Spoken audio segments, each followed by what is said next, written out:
Do you never see that showing weakness can be a strength too? Not weakness, vulnerability. That's a whole different thing. To admit to the fact that you're vulnerable, that's a form of courage. That's not a form of weakness. But that leads you to take whatever steps are necessary to deal with that properly. It isn't some facade that you're invulnerable. No one is invulnerable by any stretch of the imagination. And to stand up and face that is the best route that you have. What is the chaos?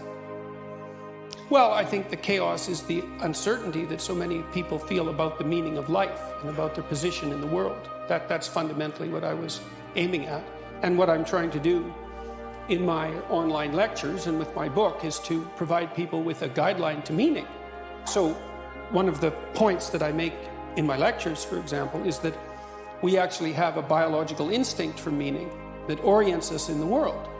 And that instinct manifests itself when we place ourselves in a position in the world where we're competent, where what we're doing is working, so that we're not too terrified and anxious, but also while we're simultaneously advancing ourselves and improving our ability to cope with the world. If you want to know something about yourself, sit on your bed one night and say, what's one thing I'm doing wrong, that I know I'm doing wrong, that I could fix, that I would fix? You meditate on that, you'll get an answer. And it won't be one you want, but it'll be the necessary one. One of the things I tell people when they're trying to develop a vision for their life or an implementable plan is make a bad plan. Like, make the best one you can, but don't get obsessive about it. It's like, make a plan, implement it.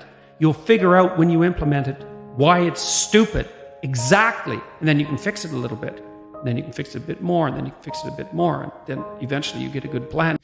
So when you're doubtful, say you're trapped, you ask yourself, well, why am I trapped? And that's a hard question, right? Because some of it's your own inadequacy, a lot of it, and all of the part of it that you can deal with is your own inadequacy.